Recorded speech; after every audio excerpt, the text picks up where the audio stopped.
আসসালামু আলাইকুম রহমতুল্লাহ। প্রিয় দর্শক, ভালোবাসার নাম নিয়ে দুটি লবঙ্গের উপর ফু দিন, সে আপনার জীবন বড় গোলাম হয়ে থাকবে।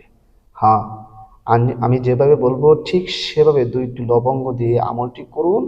যার জন্য আপনি আমলটি করবেন সে আপনার জীবনভর গোলামের মতো হয়ে থাকবে। হ্যাঁ প্রিয় দর্শক, আর 10 মিনিট পরে আপনার কাছে পারলে কল করবে। এত কার্যকরী পাওয়ারফুল একটি আমল আজকে আপনাদের সাথে শেয়ার করতে যাচ্ছি। ভিডিওটা ধৈর্য সহকারে স্কিপ করা যার শেষ পর্যন্ত দেখুন আর শিখে রাখুন, আপনি উপকৃত হবেন। হ্যাঁ প্রিয় দর্শক, বিস্তারিতভাবে আমি ভিডিওর মাঝে আলোচনা করব।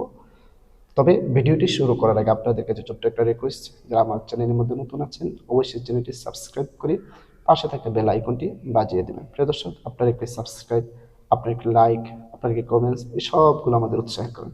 আপনার যদি উৎসাহ দেন ইনশাআল্লাহ আপনাদের জন্য আরও দামি দামি কার্যকরী পাওয়ারফুল ক্ষমতা সম্পন্ন আমল শেয়ার করার চেষ্টা করব ইনশাআল্লাহ। প্রিয় দর্শক, তাহলে আসুন আরেকটা জিনিস বলে নিই, এই চ্যানেলের মধ্যে কোনো কুফরি তন্ত্রমন্ত্র শেখানো হয় না, বরং কোরআন সুন্নাহ অনুযায়ী যেই আমলগুলো আছে সেগুলোই এখানে শেখানো হয়।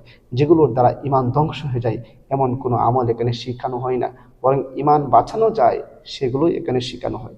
তাই আপনি নিশ্চিতভাবে এই আমলগুলো করতে পারেন, ইনশাআল্লাহ কোনো সমস্যা হবে না। কারণ এখানে আমি আমল করে থাকি আল্লাহ তাআলার কোনো সিফাতি গুণবাচক নাম দিয়ে, পবিত্র কোরআনের কোনো আয়াত বা কোনো সূরা দিয়ে, কোনো জিকির আজকার দিয়ে, এগুলো দিয়ে এখানে আমল করে থাকি। অন্য কোনো তন্ত্রমন্ত্র কুফরি কুফরি কালামের এখানে কোনো স্থান নেই। তাই আপনি নিশ্চিতভাবে এই আমলগুলো করতে পারেন। প্রিয় দর্শক, অনেক সময় আপনি একটা মানুষকে অনেক মহব্বত করেন, কিন্তু সেই মানুষটা আপনাকে কোনো পাত্তা দিচ্ছে না। আপনি হালালভাবে তাকে পাইতে চাচ্ছেন, কিন্তু সে আপনাকে কোনো পাত্তা দিচ্ছে না। অথবা আপনার প্রিয় মানুষটি যে কোনো ভুল বোঝাবুঝির মাধ্যমে আপনার কাছ থেকে দূরে সরে গিয়েছে। আপনার ছিল, আপনারই ছিল, কিন্তু ভুল বুঝে এখন সে দূরে সরে গিয়েছে, আপনার সাথে কোনো যোগাযোগ করে না। মানে এরকম একটা অবস্থা, কিন্তু আপনি তাকে বলতে পারতেছেন না। প্রতিটা মুহূর্তে মুহূর্তে শুধু তার কথাই মনে পড়ে, কিন্তু সে আপনাকে ভুল বুঝে আপনার থেকে অনেক দূরে সরে গিয়েছে। প্রিয় দর্শক, আজকের আমলটি করুন। সে আপনার প্রিয় মানুষটি যে দূরে চলে গেছে, সে আপনার জীবনের প্রিয় মানে চিরদিনের জন্য আপনার গোলাম হয়ে যাবে। সে আপনার সাথে যোগাযোগ করার জন্য চটপট করবে, সে ছেলে হোক মেয়ে হোক। প্রিয় দর্শক, তাহলে আসুন আমরা জেনে নিই আমলটি কীভাবে করবো। আমলটি করার আগে সর্বপ্রথম আপনাকে লবঙ্গ, দুইটি লবঙ্গ, বেশি না, দুইটি লবঙ্গ সংগ্রহ করে নিতে হবে। দুইটি লবঙ্গ যখন সংগ্রহ করে নেবেন, এরপর আপনি কি করবেন, উযু করে পবিত্র হয়ে আমলটি করার জন্য বসবেন। যখন ইচ্ছা তখনই আপনি আমলটি করতে পারেন, তবে আমলটি করার আগে উযু করে পবিত্রতা অর্জন করে নেবেন। কারণ এগুলো হচ্ছে কোরআনী আমল। কোরআনী আমলের ক্ষেত্রে পবিত্রতা হওয়াটা খুবই কার্যকরী একটা বিষয়। কারণ আল্লাহ তাআলা নিজে পবিত্র আর পবিত্রতাকে পছন্দ করেন। কোনো বান্দা যখন পবিত্র হয়ে কোনো কাজ করে সেই কাজের গ্রহণযোগ্যতা, কার্যকরতা অনেক বেড়ে যায়। এই জন্য আপনি পবিত্র হয়ে উযু করে আপনি আমল করুন। প্রিয় দর্শক, মনে করেন আপনি উযু করে নিয়ে পবিত্র হয়ে নিলেন, এরপর আমলটি করার জন্য আপনি বসে গেলেন। জায়নামাজের মধ্যে, পবিত্র জায়গার মধ্যে আপনি বসে গেলেন। বসে গিয়ে সর্বপ্রথম 3বার ইস্তেগফার পাঠ করবেন। নিজের গুনাহের প্রতি লজ্জিত হয়ে কাইমুল বাক্যে 3বার যে কোনো ইস্তেগফার পারেন পড়ে নেবেন। আস্তাগফিরুল্লাহ রাব্বি মিন কুল্লি যামবি ওয়া আতুবু ইলাইহি লা হাওলা ওয়া লা কুওয়াতা ইল্লা বিল্লাহিল আলিয়্যিল আযীম। এরকম ভাবে 3বার ইস্তেগফার পাঠ করবেন। 3বার যখন ইস্তেগফার পড়ার পর শেষ হয়ে যাবে, এরপর নবীর মহব্বত, প্রিয় নবী সাল্লাল্লাহু আলাইহি ওয়াসাল্লামের মহব্বত অন্তরে ধারণ করে 3বার যে কোনো দরুদ শরীফ পড়েন। আপনি যেটা শুদ্ধ করে সহিভাবে পড়তে পারেন, ছোট বড় যে কোনো দরুদ শরীফ আপনি পড়ে নেবেন। আমি দরুদ ইব্রাহিম পড়তেছি, যে দরুদ শরীফ আমরা নামাজের মধ্যে পড়ে থাকি। আল্লাহুম্মা সাল্লি আলা মুহাম্মাদিন ওয়া আলা আলি মুহাম্মাদ কামা সাল্লাইতা আলা ইব্রাহিম ওয়া আলা আলি ইব্রাহিম إنك حميد مجيد اللهم بارك على محمد وعلى آل محمد كما باركت على إبراهيم وعلى آل إبراهيم إنك حميد مجيد। এরকমভাবে 3বার ইস্তেগফার, 3বার দরুদ শরীফ পড়া শেষ হয়ে যাবে।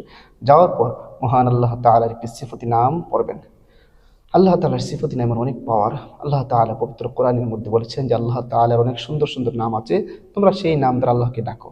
আর আল্লাহ তাআলা আরেক আয়াতের মধ্যে বলেছেন যে আমাকে তোমরা ডাকো, আমি তোমাদের ডাকে সাড়া দেব। সুতরাং আমরা যদি সঠিকভাবে, সঠিক নিয়ম, সঠিক পদ্ধতিতে আল্লাহ তাআলাকে ডাকতে পারি, তাহলে আল্লাহ তাআলা নিজেই বলেছেন আমাদের ডাকে সাড়া দিবে। প্রিয় দর্শক, আল্লাহ তাআলা সুন্দর সুন্দর নাম দ্বারা ডাকার কথা বলেছেন। আল্লাহ তাআলা সুন্দর সুন্দর নাম হচ্ছে ৯৯টি। এই ৯৯টি নামের মাঝে একটি নাম হচ্ছে ইয়া বাঈসু। ইয়া বাঈসু নামের আমলের কথা আজকে আপনাদের সাথে বলবো। প্রিয় দর্শক, দুরুদ ইস্তেগফার যখন পড়া শেষ হয়ে যাবে, এরপরে আপনি একটি লবঙ্গ হাতে নেবেন। হাতে নিয়ে ইয়া বাঈসু, ইয়া বাঈসু, ইয়া বাঈসু, ইয়া বাঈসু, ইয়া বাঈসু, ইয়া বাঈসু, ইয়া বাঈসু, ইয়া বাঈসু কতবার পড়বেন? 7 বার পড়বেন। 7 বার পরে একটি লবঙ্গ নিয়ে সেটার মাঝে একটু ফু দেবেন। ঠিক আছে? তার একটু লবঙ্গ লবঙ্গ যে রয়েছে সেটা আবার হাতে নেবেন, যেটা 7 বার পরে ফু দিয়েছেন সেটা রেখে দেবেন। আর দ্বিতীয় লবঙ্গটা নেবেন, নিয়ে আবারও 7 বার ইয়া বাঈসু, ইয়া বাঈসু, ইয়া বাঈসু, ইয়া বাঈসু, ইয়া বাঈসু, ইয়া বাঈসু 7 বার পরে আবারও এখানে কি করবেন? লবঙ্গের মাঝে একটি ফু বা দম করবেন। ঠিক আছে? 2টি লবঙ্গ এবার একসাথে দিবেন। একসাথে নেওয়ার পর শেষে আবার যে কোনো দুরূদ শরীফ পারেন পড়ে নেবেন। সাল্লাল্লাহু আলাইহি ওয়াসাল্লাম, সাল্লাল্লাহু আলাইহি ওয়াসাল্লাম, সাল্লাল্লাহু আলাইহি ওয়াসাল্লাম। দুটা লবঙ্গ হাতে নিয়ে আরও 3টি ফু বা দম করবেন।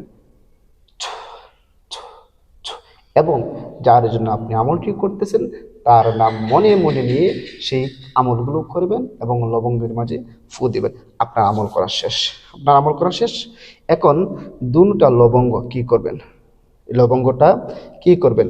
আসুন আমরা সেই বিষয়টা জেনে নিই। প্রিয় দর্শক, এই 2টি লবঙ্গ আপনি হাতে নেবেন, নিয়ে প্রবাহিত পবিত্র পানি, যে পানি প্রবাহ স্রোতের পানি, যে পানি যাচ্ছে এরকম আবার পবিত্র রাখবে, নালার পানির মাঝে বা এরকম নাপাক পানির মাঝে না, পবিত্র পানির মাঝে, প্রবাহিত পবিত্র পানির মাঝে এই 2টি লবঙ্গ আপনি বিসমিল্লাহ বলে ফেলে দেবেন।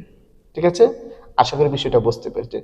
এরকমভাবে যদি আপনি আমল করেন, দেখবেন ইনশাআল্লাহ আপনি দ্রুত ফলাফল পেয়ে যাবেন। দ্রুত ফলাফল পেয়ে যাবেন ইনশাআল্লাহ। তবে ভালো নিয়তে করতে হবে, কোনো অবৈধ কোনো নিয়তে করা যাবে না। প্রিয় দর্শক, আমলটি করার জন্য সর্বপ্রথম শর্ত হচ্ছে আল্লাহর উপর পূর্ণ আস্থা বিশ্বাস রাখতে হবে এবং সহি শুদ্ধভাবে আমি যেগুলো পড়ছি সেগুলো পড়তে হবে। যদি পারেন তাহলে সহি শুদ্ধভাবে আল্লাহর উপর পূর্ণ আস্থা বিশ্বাস রেখে ফলাফল অবশ্যই পাবেন। প্রিয় দর্শক, এখন যদি আপনারা আমল করতে চান কেউ, তাহলে অবশ্যই আমাকে কমেন্টসে জানাবেন। আপনাদের আমি অনুমতি দিয়ে দিলাম এবং আমি আপনাদের জন্য বিশেষভাবে দোয়া করব। যারা কমেন্টসে বলবে যে আমল করতেছেন, আপনাদের জন্য বিশেষভাবে দোয়া করব যেন আল্লাহ তাআলা আপনাদের মনের আশা বাসনা আকাঙ্ক্ষা পূরণ করে দেয় ইনশাআল্লাহ। প্রিয় দর্শক, আরেকটি বিষয় হচ্ছে ভিডিওটা বেশি করে শেয়ার করে দেবেন, যেন আপনার মাধ্যমে আরেকজন উপকৃত হতে পারে, আরেকজন তার প্রিয় মানুষটিকে কাছে পাইতে পারে। এই জন্য ভিডিওটা বেশি করে শেয়ার করে দেবেন। আর সবাইকে অসংখ্য ধন্যবাদ ভিডিওটি দেখার জন্য। আসসালামু আলাইকুম ওয়া রাহমাতুল্লাহ।